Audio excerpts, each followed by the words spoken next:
Hey, what's up, everybody? How we doing tonight? Good to see you all. Thanks for joining me. Back again. It's hot tonight, guys. It's 87 degrees here. What you gonna think about that? It's time for summertime. What's up, everybody? Good to see you. And I have not turned my air on yet because I am a stubborn mule. Or jackass, whatever you want to call me. One of the two. It's coming on soon, though, folks. It's about that time. I really don't like the heat at all. Thank you guys for joining me tonight. It's great to see you all back once again for another episode of the Midnight Series as I tell the true story behind another movie, Hollywood or not, that's been brought out.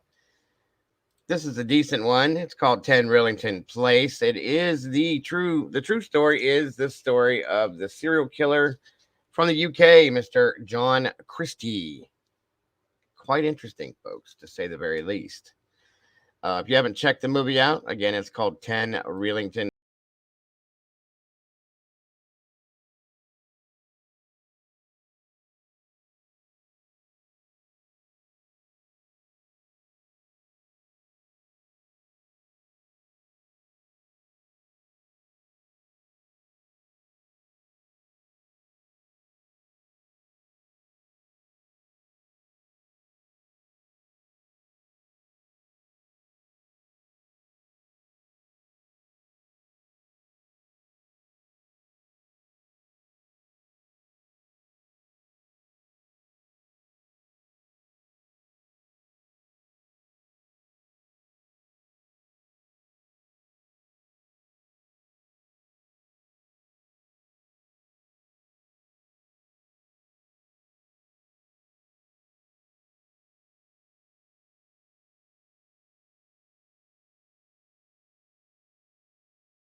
I can't have none of this stuff.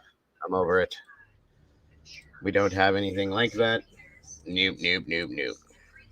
All right.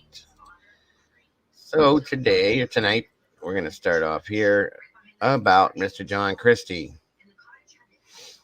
Mr. John Christie is a UK serial killer who they spawned the movie 10 Rillington Place from. I hope you guys are ready for this. Very interesting story. Kind of creepy, to be honest with you. Seriously creepy. All right. And let's get this show on the road. I agree, Mike. I agree, brother. I do agree. I'm craving Chinese food now. Just talking about it that minimal amount, I'm craving it.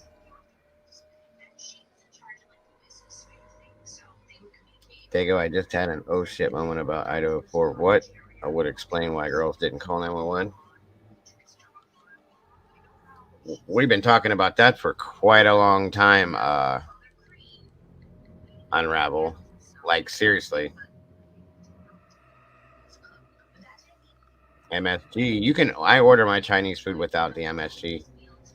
They'll make it without it. I am so disgusted that you even have those, Mama Bear. I love those too. I'm angry now. I'm gonna be like Hulk angry because I don't have these foods. Urgh. Anyway, moving right along.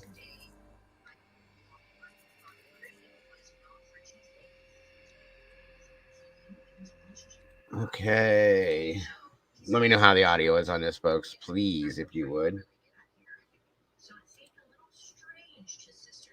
CHRISTIE was born on April 8th, 1899, in Northerham, the West Riding of Yorkshire, England, to parents Ernest John Christie, a carpet designer, and his wife Mary Hannah Halliday Christie, the daughter of a local businessman and Liberal councillor.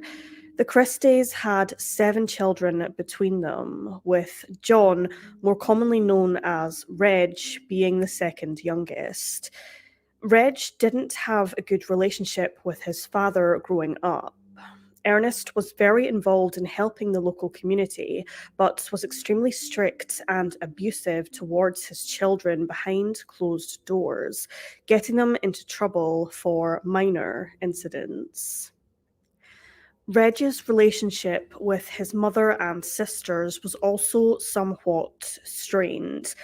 They bullied him a lot, and although this was a common occurrence, Reg claimed that he adored his mother regardless, and it was clear to his other siblings that Reg was her favourite child. Reg grew up in Halifax before moving to West Riding. He was an extremely intelligent child with an IQ of around 128 at just age 11. As a result, he was given a scholarship to Halifax Secondary School, where he performed excellently, especially in woodwork, history, and mathematics. Despite being very clever, Reg was not a very sociable child. He was very quiet and kept himself to himself, described by his peers as, quote, a queer lad. Outside of school, Reg was involved in the Boy Scouts, the church choir, and a local drama group. He left school in 1913, where he became an assistant cinema projectionist at Commodore Cinema in Hammersmith. One of the significant events in Reg Christie's young life, which contributed to the shaping of his murderous future, was when his maternal grandfather David passed away in March of 1911 at the Christie residence on Chester Road, Croydon. It was at this point that 11-year-old Reg saw the dead body of his grandfather in an open coffin in the funeral parlour, and this visit made a lasting impression on him. He became fascinated by the corpse lying in front of him and claimed to feel a sense of power and well-being looking at it. Reg also rather disturbingly began to play in the graveyard and was fascinated with the broken vault that housed the children's coffins. He claimed to have enjoyed looking through the cracks of the vault. He was, by all accounts, a morbidly curious young boy. By 1917, Reg had enlisted in the army and was called up a few weeks prior to his 18th birthday, becoming an infantryman on the 52nd Nottingham and Derbyshire Regiment. In June of 1918, Christie was serving in the Duke of Wellington Regiment as a signalman in France, but he was injured in a gas attack. As a result, Reg was sent to a hospital in Calais, where he remained for around a month for treatment before returning to his duties. At this point, Christie claimed to have lost his voice and sight for around 3 years following the attack, which resulted in his voice becoming somewhat of a whisper for the remainder of his lifetime. Rather interestingly, his alleged blindness was never on any hospital records, and interestingly enough, according to Scottish journalist Lodovick Kennedy, if Reg had become mute, he wouldn't have been declared fit to return to the army.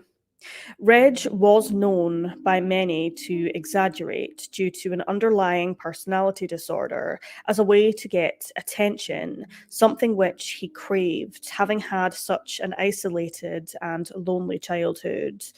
Whenever he was in an uncomfortable situation, he would always exaggerate illness, especially after he was hit by a vehicle shortly after moving to London in 1934. It was well known that Reg visited the doctor an excessive number of times. A year after he was demobilised from the army, Reg married a woman from Sheffield named Ethel Simpson Waddington, and the two moved to the Sheffield area. Unfortunately, Ethel suffered a miscarriage. Thanks for joining us, Kara. And again, thank you for the information earlier. I can't wait till tomorrow. Their If relationship you do fall asleep, have a great night, and we will see you tomorrow was sometime. something Reg struggled with in his adolescence and for the remainder of his life. He suffered from erectile dysfunction. He was teased relentlessly about this by his peers and was given a number of cruel nicknames.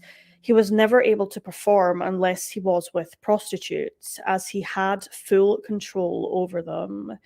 After 4 years, Reg and Ethel separated, and by this point, Reg went to live in London, whilst Ethel remained in her hometown of Sheffield, where she gained employment as a typist.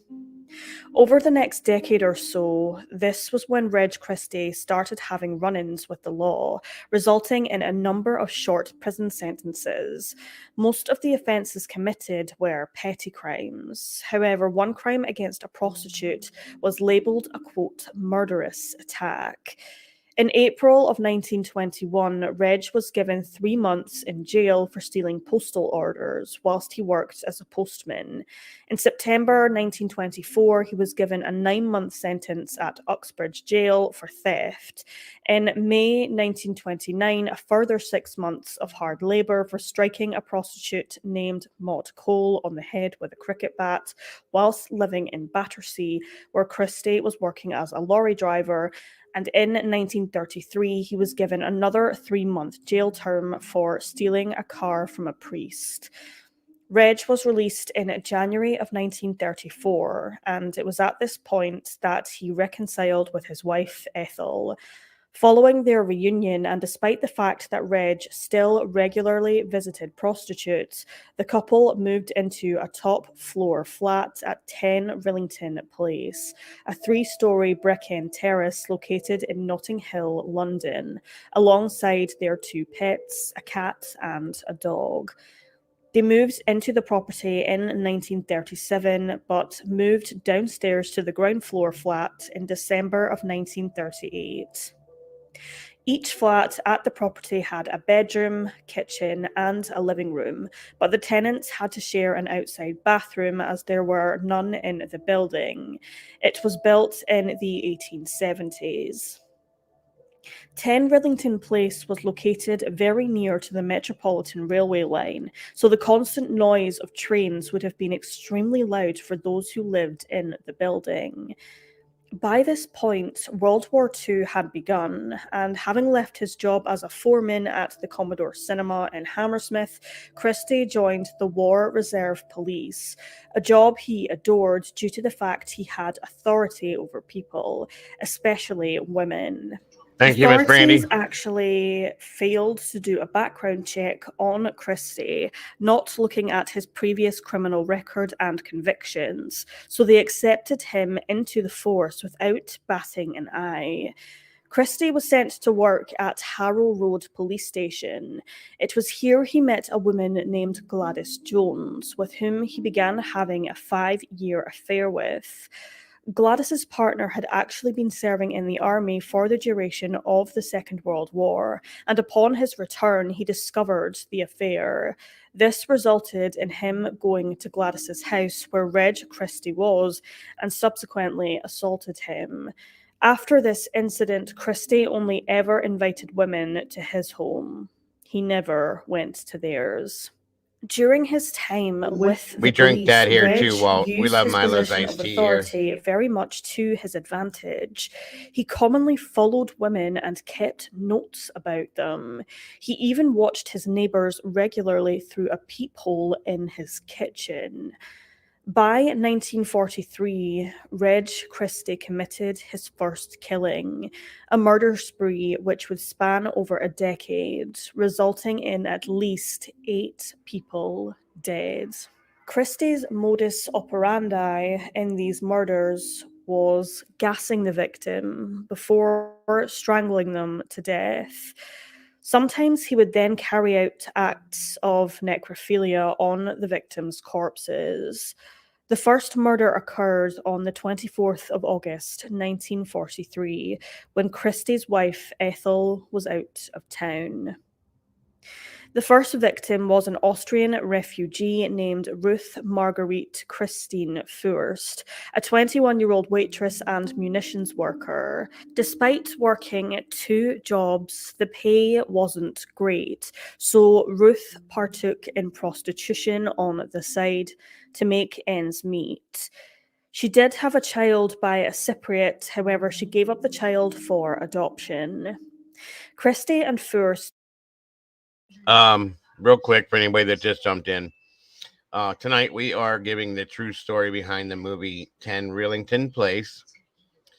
It's a movie that came out in the late 70s, early 80s about a serial killer from the UK that committed multiple crimes. As we're telling the story right now, his name is John Christie, again, a UK serial killer. The movie again is called 10 Rillington Place, should you want to watch it, so on and so forth. Pretty good movie. But this is where we're at right now with it. So if that helps, I hope it does, Walt. And again, I hope you had a great Memorial Day as well. Thank you. Met at a snack bar in the locality. This was where Furst met some of her clients.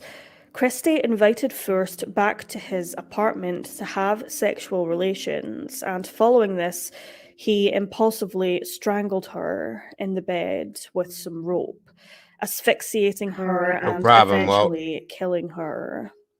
After Ruth died, Reg hid her remains underneath the living room floorboards, but after one night, he then decided to move her body and subsequently buried her in the back garden.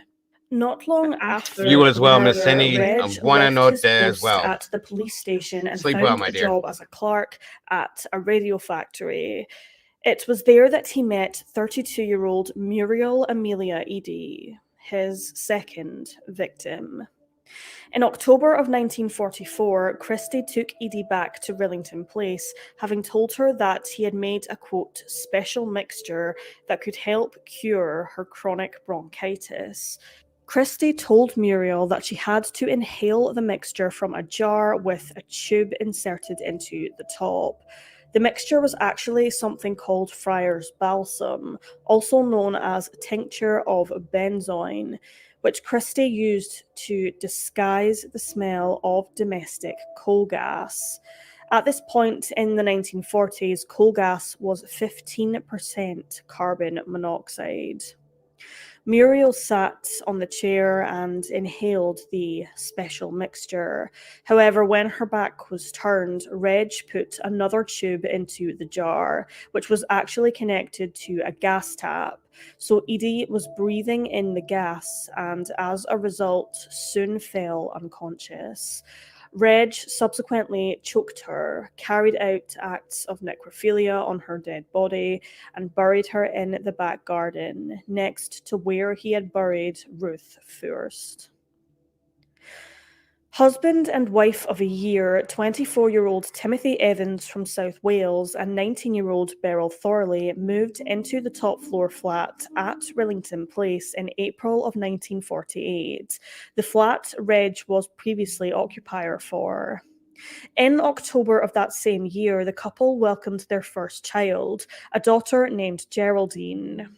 In November the following Couldn't help year, myself. Beryl fell pregnant again, but she was extremely concerned about it because the pair really struggled to support one child, let alone two. Timothy couldn't read and only had a job as a van driver, which didn't pay well. This put a strain on their marriage. As a result, Reg told Beryl that he could carry out an abortion for her, even though it was illegal at the time and her husband Tim was completely against the idea. The two got into a physical confrontation regarding the matter. The following day, November 8th, Beryl visited her downstairs neighbour for the procedure to be carried out. However, Reg Christie gassed her, strangled her, and proceeded to rape her post-mortem. He then hid her body. When Timothy returned from work later that night, Reg told him that Beryl had died during the procedure and that they had to hide her body to cover their tracks so that they couldn't be charged with manslaughter. Christie actually managed to convince Timothy to visit relatives in Wales and to leave his young daughter with Reg to give to a couple desperate for a child, in order to divert suspicion by telling relatives that Beryl and Geraldine were away on holiday. However, whenever Timothy came by to ask about his daughter, Reg refused to tell him how she was doing. As a matter of fact, Christie had hidden both Beryl and Geraldine's bodies in an upstairs flat, which was vacant, due to construction work being carried out on the building at the time. On December 2nd, 1949, the bodies of Beryl Evans, Geraldine Evans, and a 16-week male fetus were found behind a sink and under wood by the door in the wash house, located outside in the back garden. Christie moved their remains after the carpenters finished their work. Both Beryl and Geraldine had been strangled, Beryl with a rope and Geraldine with a tie, and Beryl was assaulted prior to her death about 3 weeks prior. And yet, no reports of any unusual odours caused by decomposition was reported by workmen or residents of 10 Rillington Place. Not even the Christie's dog acted out of sorts. Interestingly, the pathologist couldn't find any evidence a pill was taken to abort the child. Beryl did, however, have vaginal bruising. However, the medical examiner refused to take a semen sample for reasons unknown. What should be noted here is that none of Christie's previous victims were found at this point. Authorities overlooked the fact that there could have been more bodies buried in the back garden. They only ever examined the garden, albeit not very well. A human femur bone was propped up against a fence and it was missed, and even the Christie's dog dug up Muriel Edie's skull, which once again police missed. Christie actually threw the skull into a nearby house which had been recently bombed. It was later found. If they had been more competent during their searches, perhaps police would have caught Reg Christie sooner. If they had, more than 5 innocent lives could have been spared, including that of Timothy Evans. On the 30th of November, days before the bodies were found, Timothy Evans went to police, riddled with guilt, and told them that his wife was dead. He claimed to have given Beryl a bottle of something, he didn't know what it was, that a stranger, later named as Reg Christie, had given him to help abort their unborn child. However, the process went wrong and he disposed of her body in the outside drain. He later changed his statement and told police that Reg Christie helped move the body upstairs to the vacant flat, but that Reg had thrown Beryl's body into the sewer drain. But no body was found, and the manhole cover needed at least 3 people to open it. Timothy clearly didn't actually know where his wife's body was, which suggested that his confession was fabricated by police, as there was a number of loopholes in his supposed story. Timothy then told authorities that he had given baby Geraldine to Reg Christie to care for her and subsequently left for Wales. Timothy's confession didn't seem to be genuine. Much of it didn't sound like it came from the man himself, several words and expressions throughout being out of place. Timothy wasn't a very intelligent man. He had an IQ of around 70, so many of the expressions in this statement were far too advanced for him to know. Also, Timothy's flat was searched, and what was found was confusing. There was a stolen briefcase and papers scattered everywhere, including a newspaper clipping regarding the Torso murder. Apparently, authorities forgot that Timothy could not read. It appeared as if the so-called evidence had been planted there. Also, in Evan's confession, several other details didn't match up. He claimed to have locked the washhouse, which simply had not been the case, as workmen were coming in and out at all hours of the day. He claimed to have left Geraldine alone for 2 days following the murder. However, no cries of a child were reportedly heard. Apparently, Timothy did not know his 18-month-old daughter was dead until police at Notting Hill Police Station asked him about her clothes. He then broke down and was subsequently tricked into giving a false confession whilst in an emotionally fragile state.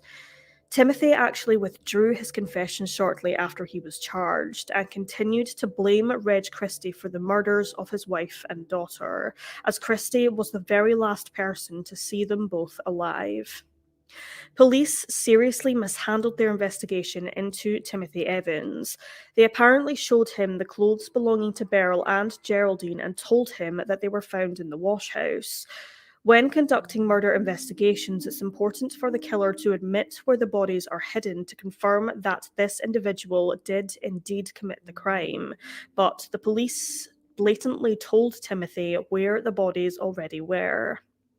When Timothy was initially brought in for questioning, he thought that it was in regards to the stolen briefcase in his apartment, not the murders of his wife and daughter.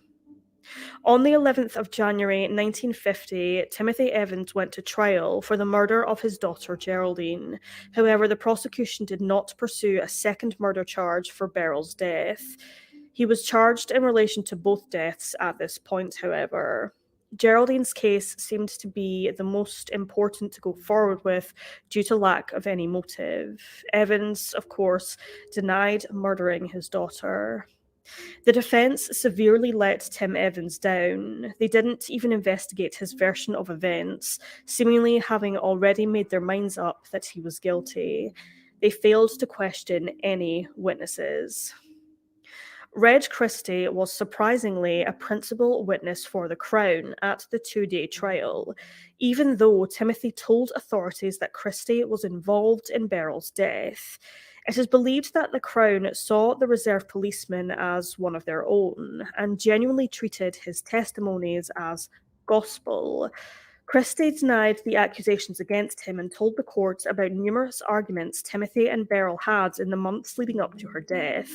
He even claimed that the tie found around Geraldine's neck belonged to Evans, something which was later disproven. It belonged to a Mr. Kitchener, the occupier of the vacant flat upstairs, who at the time of the Evans murders was in hospital for 5 weeks. Reg had clearly taken it and used it to kill Geraldine. Despite the fact that Reg's criminal record came to light, resulting in his termination at the post office where he worked, the jury found Timothy Evans guilty after only 40 minutes of deliberations. Timothy was far from perfect. He did have a bad temper and a number of fights with his wife. He was also known to be a fantasist, making up extraordinary lies, such as his father being an Italian count, and he drank heavily, all of which were used against him at his trial. But he never had any previous criminal convictions. An appeal was launched in an effort to prove his innocence. However, Timothy Evans was taken to the gallows at Pentonville Prison on the 9th of March 1950, where he was hanged as an innocent man. Reg Christie spent the next 3 years laying low, but managed to find work as a clerk with the British Road Services. At the same time, new tenants arrived at Rillington Place, including West Indies immigrants. The Christies didn't like them, and at one point it was reported that Ethel was assaulted by one of their new neighbours. However, Reg managed to keep the back garden of the property to himself. Reg and Ethel's relationship hit a rocky patch once again when she suggested that the couple move. She was annoyed about sharing an outhouse with the immigrants and continued to ridicule her husband about his impotence. Reg became annoyed with Ethel's constant nagging, and to make matters worse, he quit his job and told them that he had found a better one, but he had nothing lined up. He was staying at home.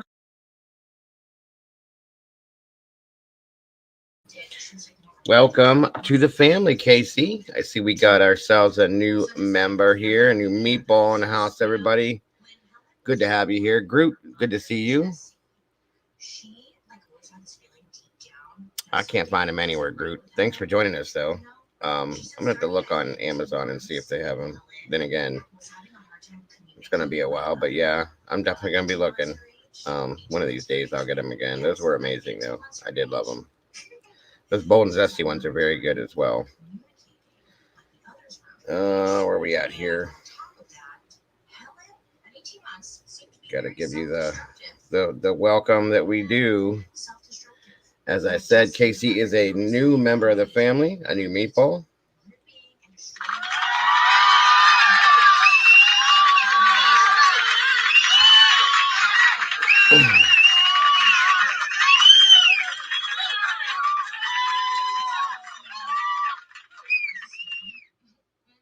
Thank you for joining, Casey. It's great to have you here. Great to have you with us here in the sauce. Miss Brandy's got a message there. If you want to join the Discord, it is exclusive to the members only. You have that option now. All you got to do is email Miss Brandy. She will set you all up and get you rolling in there with the rest of us in the Discord. So great to have you as part of the family, Casey. Thank you so much. Gotcha, Bonnie. Sorry for interrupting, folks. On December 14th, 1952, Reg Christie struck again, but even closer to home. That morning, he strangled his wife Ethel in bed and buried her remains under the parlour floorboards. Christie explained her noted absence to a number of friends and family. However, his story regarding Ethel's whereabouts were all different. He told one that she was in Manchester, another Sheffield, and seemed in fine fettle in the few days prior to her disappearance. Shortly beforehand, Reg had quit his job and went on unemployment benefits.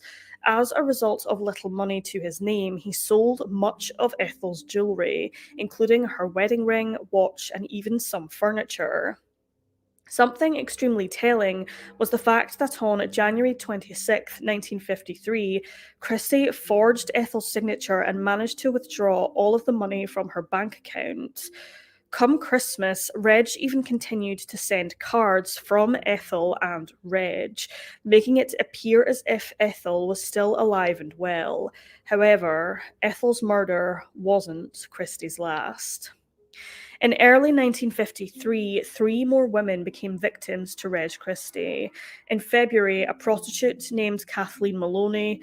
On January 19th, Rita Nelson, a pregnant woman visiting from Belfast. And on Thanks, March Star. 6th, Hectorina McLennan, a Scottish woman who was living in London at the time with her boyfriend.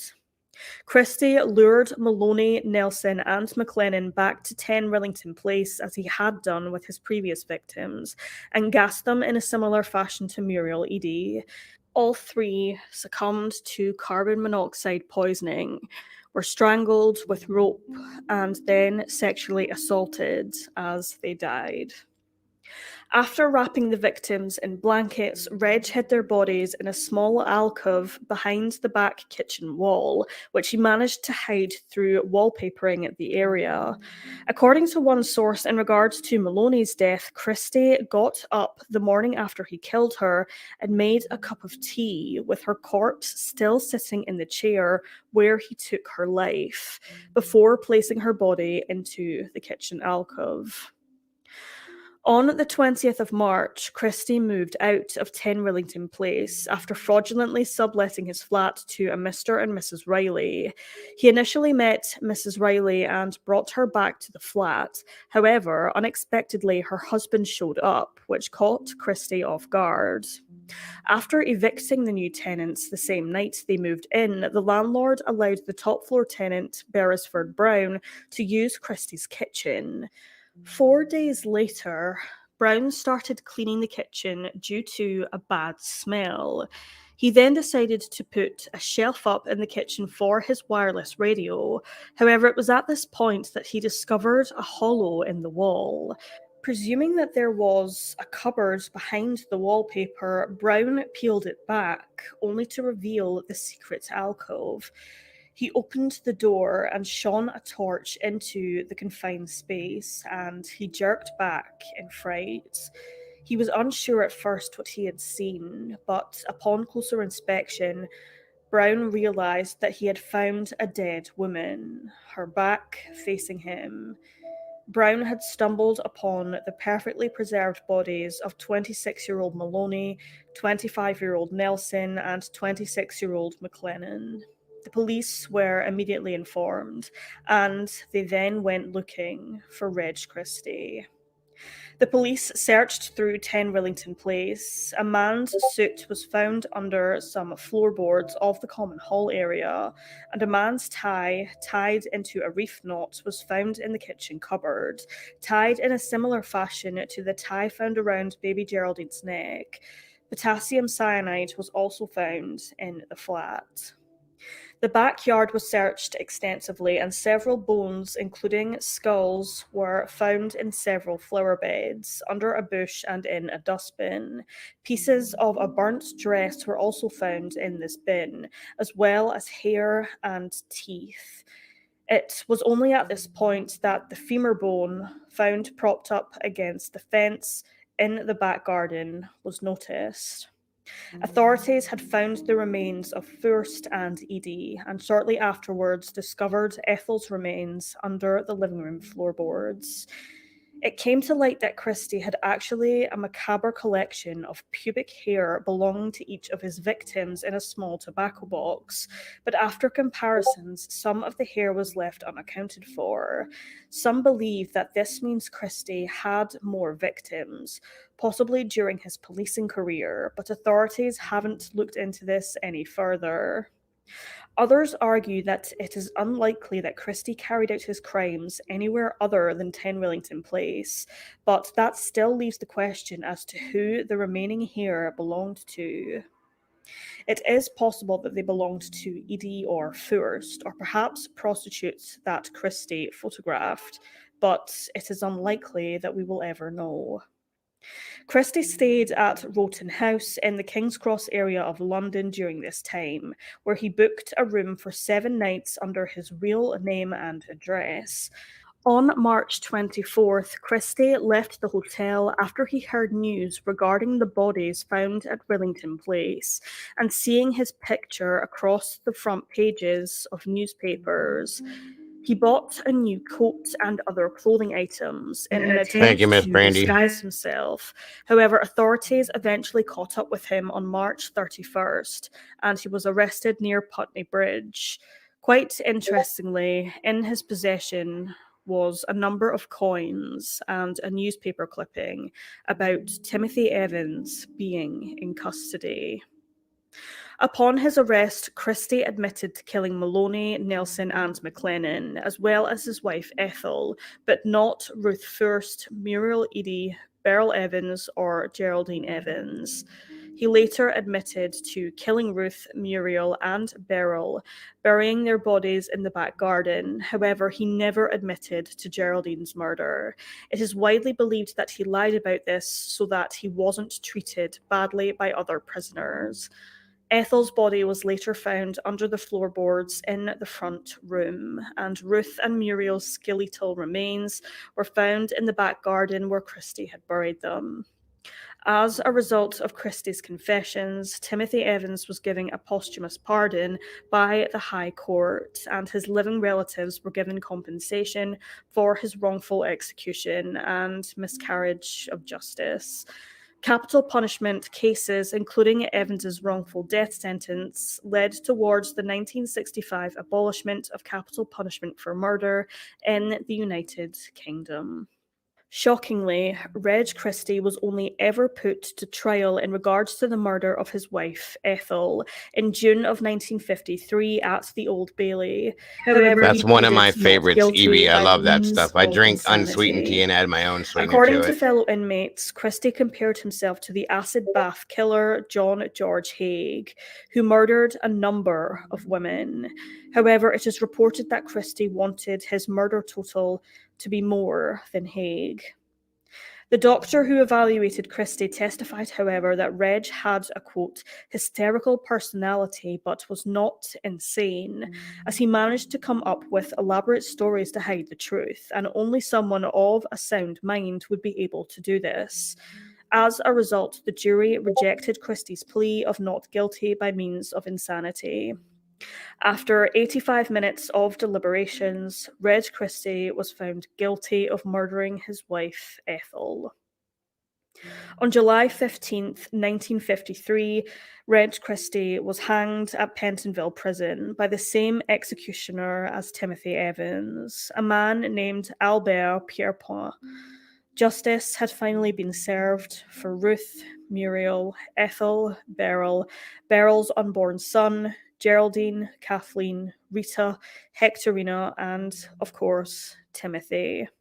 Rillington Place itself no longer exists. It was renamed a year after Reg Christie was hanged to Ruston Close. However, the entire street was eventually demolished. Bartle Road, London, is now where Rillington Place once stood, but the horrors of what happened there still haunts many to this day. May all the victims of this evil monster rest in peace.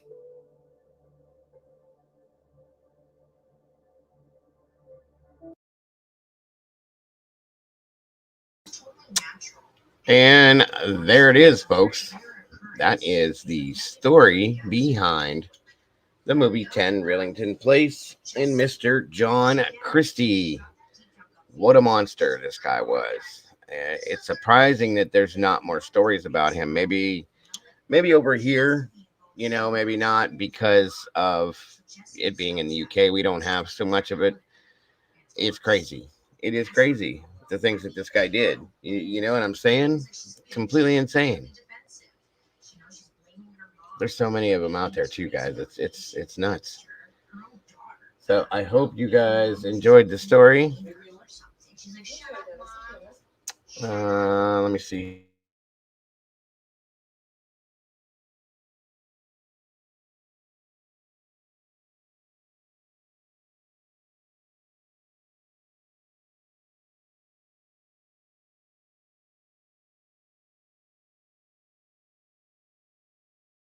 Absolutely, guys.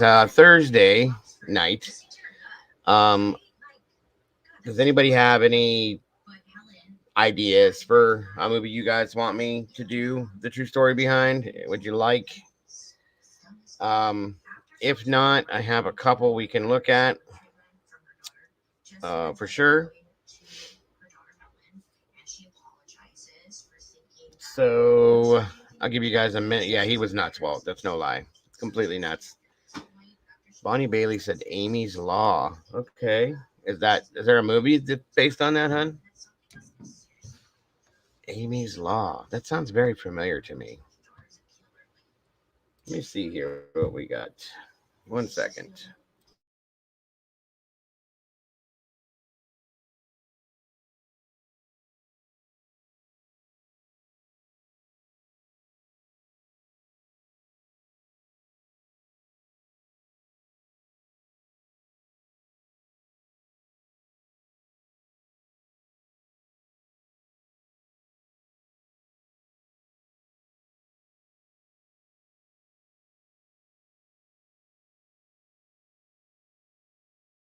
Yeah, I agree, Salty. Bonnie, what was the story about? It sounds familiar, but I can't think.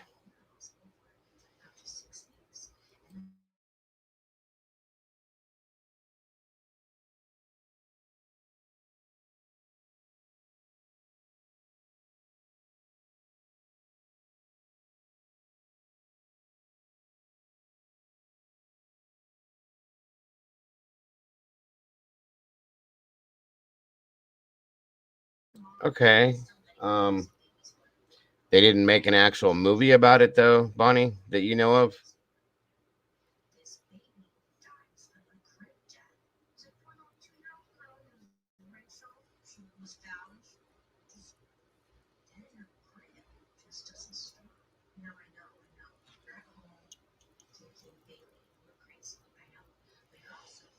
I'll have to do a little research on it and find out for sure, Bonnie. It sounds interesting. Um, it's on YouTube. Okay, gotcha, Bonnie. No problem. Um,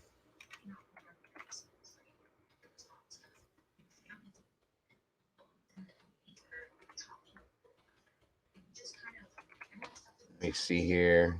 Oh, I'm sure it is.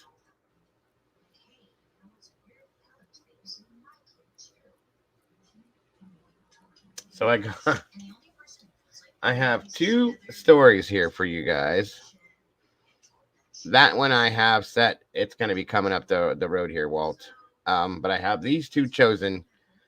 But I'm actually going to write that one down because I was planning on that one too. I'm glad you said that. 1 second. Yeah, because these guys, that was some crazy crap there. Um, not tonight. No, no double feature tonight. But we are doing a poll. All right. I got two movies for you guys to choose from, like we do for Thursday night's movie. Whatever movie wins, we're gonna do. Okay. So the first one, some of you guys should get a kick out of this because this is based on a true story, and it's a little deeper than what the news ever put out, guys. The first one is based on a movie called The Long Island Lolita. I'm sure you all know what that one is. Somebody DM'd me and asked me if I would look into that one and tell the story behind it. So that's what I'm here for. This channel is your channel. So we're voting on that one first. We did Wolf Creek Vix. Yeah, we did that early on, probably about a month, 2 months ago, maybe. Yep, the Long Island Lolita. And there's a whole backstory, guy. I mean, I knew about this when I was younger. Uh, it's about Joey Buttafuoco, uh, and his wife and Amy Fisher. Somebody said, "How come you're not covering that, Dago?" Well, here we go. It's a movie. The movie's called Long Island Lolita. There's actually a few movies, folks. I think Lifetime did a couple movies too. So we're voting on that one. And then the other movie is called No Man of God. It's a great story. Seriously great story. Wolf Creek was crazy. We did that one not too long ago, Vix. Literally, I think it was like a month. But it turned out it's pretty good.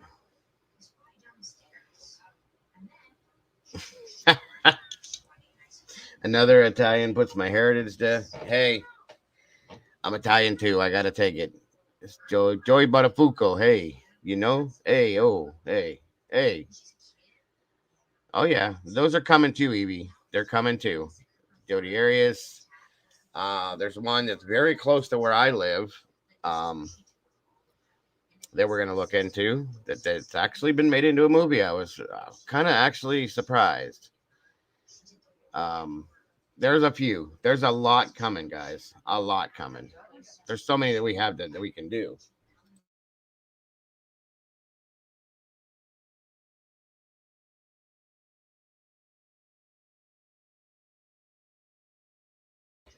Let me see. 80. Damn, that one went quick. And then I don't know if you guys have seen the movie No Man of God. It it's it's crazy. It's good. Good story.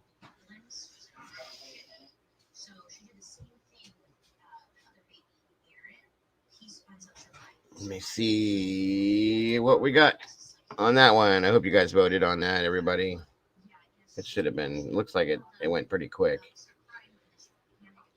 82% said yes and 17% said no. I'm surprised. Wow. 82 to 17. Everybody wants to know, what did Amy Fisher do to Joey Buttafuoco? Ayo, A. To Catch a Predator used to be good. He's a pretty good show, Walt. Yeah. All right, so the next one, and even if you don't want to do this one, guys, you should watch this movie. It's pretty good. It is definitely pretty good. All right, vote away. What's up, Miss Carolyn? Good to see you.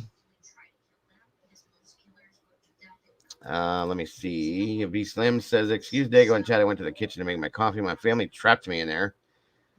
I'm making after dinner dessert. Not in chat, but I'm listening. No worries. No worries, V Slims. Don't worry." Amy, the little hellion. That's right. She definitely she got a hold of Joey Buttafuoco and got his mind all messed up, and thank God. The thing is that Buttafuoco's wife lived. You know, that was a good thing. Awesome, Carolyn. Good. That's okay, Mama Bear. It's still something. You know, it goes along with it. That's okay. Why? What do you got going on, Mama Bear? By the way, speaking of series, I don't know if you guys are into watching different series. Oh, 100%, Brandy. That's why we're telling the story. If we do, there's a series out, guys. It's fictional, obviously, but it's really really good. My wife and I love it. Mama Bear watches it too. It's really good. It's called Yellow Jackets. Okay, you guys got to watch this show. I'm telling you, damn, it's good. It's getting good. It's getting better. We're on season 2 now. Go check it out if you get a chance. Dead to Me. Oh yeah. That is a good one.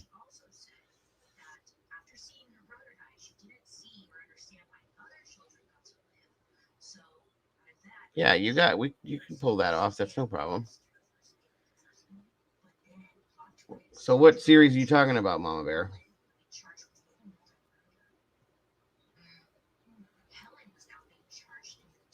Okay, well, Sherry, thank you, hon.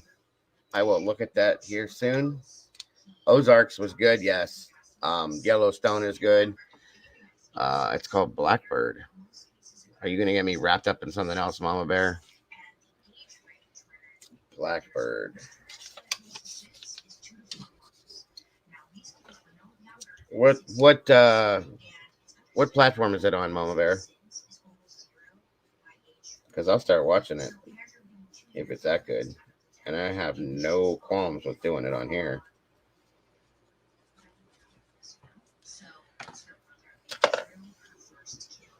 Lorena Bobbitt, yeah, we're probably going to touch on that one too, Walt. There's a lot of those little ones that are like that. You know what I mean? Lorena Bobbitt, Amy Fisher. I mean, there's still crime, guys.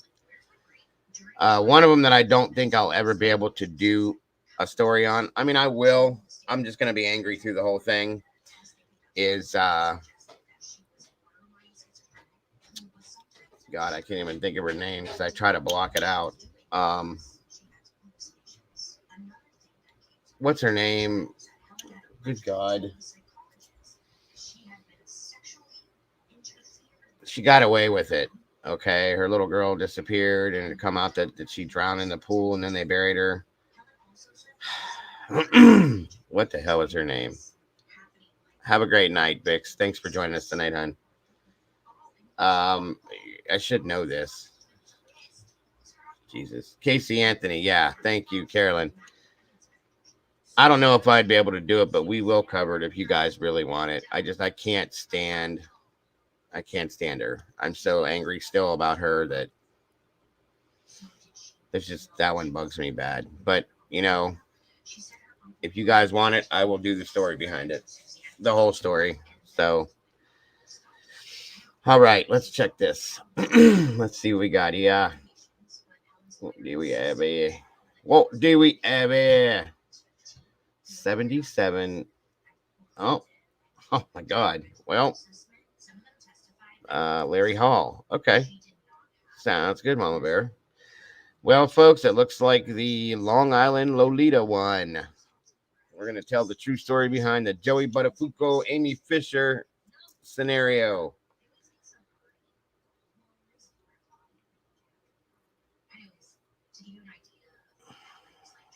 Yeah, I agree with you guys with the Casey Anthony thing. Andrew Worst, the Edinburgh school shooter. Oh, yeah. Yeah, well, we're going to tell these stories, folks, somewhere down the line, because they've turned into movies. Anything that's turned into a movie, I got it. You know what I mean? So, Amy Fisher, Joey Buttafuoco, it is. It is. Let me show you guys. Hey. Check it out. You know.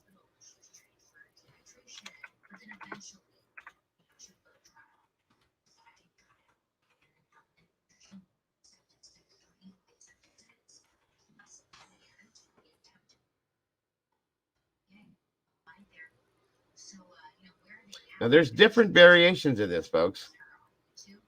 Believe it or not, there's definite variations of this story in movies. Let me show you here.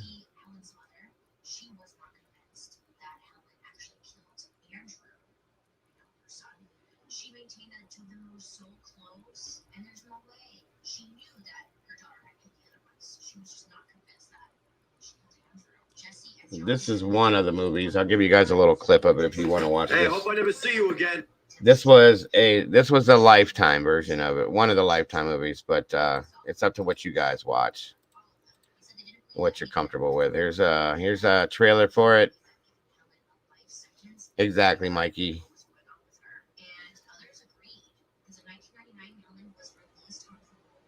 Yep, I got you, Mikey. All right, folks, here we go.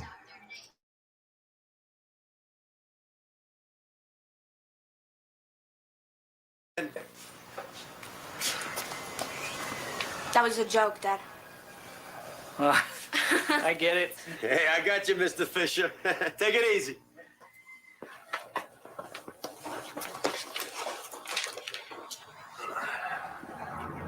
$500 job. Total. Don't worry about it.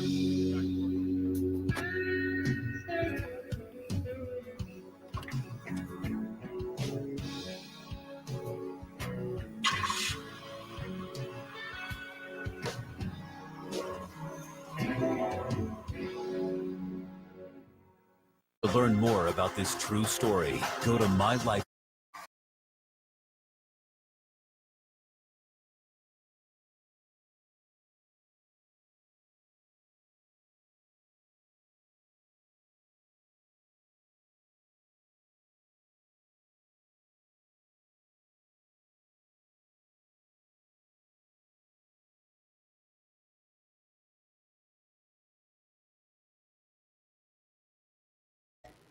All right, so that's the trailer for that one. It's not the greatest thing, but you know, it is what it is. Yeah, I always loved Alyssa Milano. Just saying. Can we do the Discord on YouTube tonight? Not tonight, Carolyn. I can't because I have a couple other things I have to do tonight. You guys are welcome to go into Discord and do your own thing if you want to. There's nothing I can do with it tonight, though. I got to go to bed kind of early tonight. I got a couple other things I got to do, and then I got to go to bed kind of early tonight and get up early tomorrow. Because we got something we got to do in the morning. But Thursday is the night that we're doing the what we're doing tonight is the next night, telling the story about the movie. That's okay, Carolyn. No worries. No worries at all. I watched Cora's interview last night with Oprah on Speck Murders. Oh, yeah. That's another one we're going to end up doing. The Richard Speck scenario, Columbine. There's a lot. And there's so many more in different variations, too. So, you know, these are just levels of these things. It's okay, Carolyn. No worries.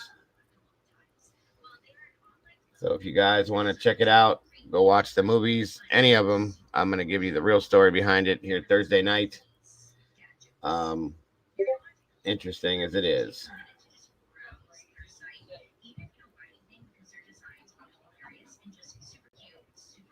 Trying to see if...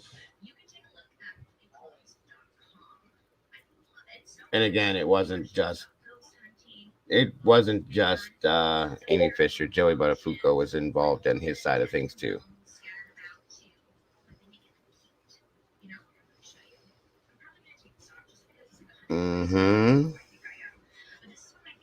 I'm sure she does, Lena, from all the publicity she got from what happened with her case. And I mean, come on, you know how that goes. It's disgusting, but it happens. It really does. So, does anybody have any questions or any comments or anything about the story we talked about tonight? By chance, anybody at all? Google gave Discord directions for mirroring the screen to get it on TV. Awesome. Good deal, Miss Carolyn. Oh, yeah, she definitely did, Mikey. She sold a book deal. She sold I believe she sold rights to a movie, too, which disgusts me. Completely disgusts me. And there were GoFundMes that were set up for her for legal fees and all sorts of other things. She made money. She had a YouTube channel at one time. I mean, it was just disgusting. No worries, Carolyn. I agree, Lena. I absolutely agree. I would buy her book just so I could light it on fire. That's what I would do with it. But that's me. That's just me. Estrangement from his wife and kids, multiple arrests. Sorry, guys. Oh, yeah. Absolutely, OC. Thank you, Miss Sherry. Again, if you would like to help to support the channel, if you keep me coming to you guys every day, sometimes twice a day. There's the links for the Venmo, PayPal, and Cash App. That does pay the bills to keep the internet on and these StreamYards and all the research and stuff that sometimes we got to do. I do appreciate that. By the way, folks, something I keep forgetting to tell you guys. A few months, it was about 2 months ago, during this series, we did the true story behind a movie called The Good Nurse. The Good Nurse was about a nurse that was, I may have told you guys this already, but if I did, I'm telling you again, I'm sorry. It was about a male nurse that got a job at multiple hospitals, but the movie was based on one specific hospital that he got the job at. He befriended another nurse there. Her name was Amy. And in turn, I put the true story out about the movie. Well, I guess the actual woman, the real nurse from the story, saw our episode on it, and she contacted one of my moderators, who in turn passed it on to me. And she said, she'd be interested in doing an actual live interview with us to talk about the story, guys. So I'm really amped about that. I'd love to talk to Amy herself and get the, from word of mouth from her and to do that one night. So we're going to cover that again. And I'm going to put that story out 100%. So she definitely said she was, interested in talking with us. She liked our coverage of the story. So that's going to be coming here again too soon as I speak with her. So I'm kind of excited about that. It was an interesting movie, Walt. Seriously, very interesting movie. The story itself was very compelling. And it was very hard for her because she had become very close and very friendly with this person. This guy that was doing this to these people. He was injecting people with insulins and things like that, and it was taking their life. It was horrible. And, it was very hard for her to do what she had to do. She ended up having to go undercover with a wire and things like that to get him to try to admit to this. It was horrifying, for her, I'm sure. A very courageous thing to do, to save. And he had done this multiple times at multiple jobs that he had at different hospitals. And they finally caught it, thanks to her. So, she's a hero, in my opinion. There's so many people that could have, if he'd have kept going, because the hospital he worked for wasn't paying attention. Okay. So her name is Miss Amy. We're going to have her on here hopefully relatively soon. And we're going to get the real true story from her right here live on my show. And I do appreciate that so very much. It was horrifying that happened. So I can't wait for that to come up, guys. So I hope you guys are going to tune in today that we have that. I will definitely advertise it ahead of time so that you guys all know about it. But you guys, you see me almost every day. So it's going to be interesting to say the very least. I'm excited about it for sure. Again, guys, don't forget. Oh, absolutely, CL. I am too. Don't forget, folks. I will be here tomorrow between 12 and 12:30 p.m. Eastern Standard Time. I'm sorry. And we got a good show that we're going to have tomorrow. We got some new stuff to put out. I'm excited for tomorrow. We've had some interaction with some of you the subscribers here and some of the family members we have here. I'm super excited about that. New documents that we've actually found that we were looking for quite a while that I want to go over with you guys as well. So tune in for that. Thank you guys for joining us tonight. And don't forget that Wednesday, guys, I am going to be guesting on the Drunk Turkey Show. If you guys watch that show with Daniel Blue and Jaime, that will be 7:30 p.m. Central Time Wednesday night. I am super excited about that. It's always a good time over there. I don't know how many of you guys caught the show with Publicly Buzzed where they had me on panel with them. Now I'm going to be joining Daniel Blue and Jaime on their panel Wednesday night. So I can't wait for that, and I hope to have you guys tune in for that too. So make sure you tell everybody. Excuse me. Wait till he starts the paranormal channel. Oh, I do have a paranormal channel I'm going to be starting up too, guys, because that is another one of my true loves is paranormal. I have a lot of experience and background in that. So that's going to be coming up too for any of you guys that are into the paranormal. I'm going to be a busy Dago. That's a fact. It's called the Paranormal Experience with Dago. So, or I'm sorry, I could say Mama and the Dago because Mama will be joining me for that one as well. It's going to be exciting and interesting to say the very least. So we're going to be doing that too, guys. Busy. No life for me. But it's going to be worth it because it's definitely going to be interesting and fun. So for those of you that are into the paranormal, please stick around. It's going to be coming very soon. All right, guys, that should do it for tonight. I appreciate you guys joining me tonight. If anybody doesn't have any questions or theories or anything about anything we did tonight, I will be, like I said, live tomorrow. Sadly, I'll be by myself. Mama Bear will not be joining me. She has to work tomorrow. But I will be here between 12 and 12:30 p.m. Eastern Standard Time again to pick up where we left off today. And we got some new stuff coming too. We'll be going over a document that we've been looking for quite a while. Thank you, Lena. I appreciate that. Excuse me.